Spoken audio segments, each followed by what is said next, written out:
Els homes i les dones d'iniciativa ens rebel·lem contra aquells que volen aprimar l'estat del benestar i tornar-nos a condemnar les dones a tenir la responsabilitat de la cura, de l'atenció de les persones malaltes, de la petita infància, de l'educació, de l'alimentació, de tot. Ens rebel·lem i per això volem una xarxa pública de serveis socials. Nosaltres estem a favor d'un repartiment del temps, d'una corresponsabilitat entre els homes i les dones per viure tots una vida plena, el 50%, 50-50, perquè som a la societat la meitat de la població. Només nosaltres garantim uns serveis públics de qualitat que tinguin en compte les necessitats de les dones, un accés també als drets a la salut sexual i reproductiva que garanteixi el benestar a les dones i també una exigència de cara a les empreses que garanteixin l'accés de les dones en igualtat de condicions.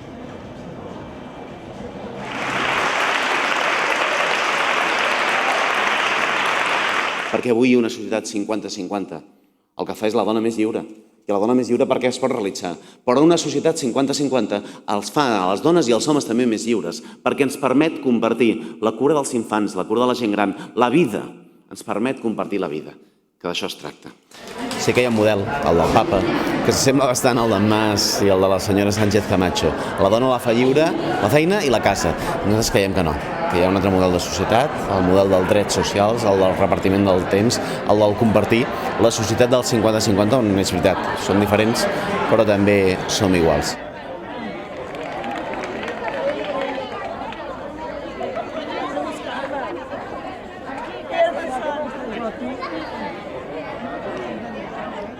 Mai, en tot el temps que portem de democràcia, mai hem tingut un cas de corrupció, mai.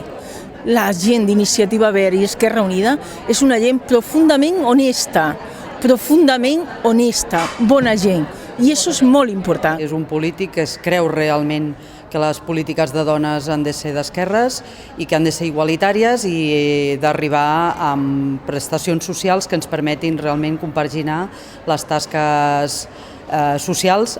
Una raó per la qual jo votaré en Joan Herrera és perquè és l'únic candidat de la Generalitat que si arriba a ser president de la Generalitat recolzarà la igualtat de gènere i el paper de les dones a la societat sense mentides i sense tonteries.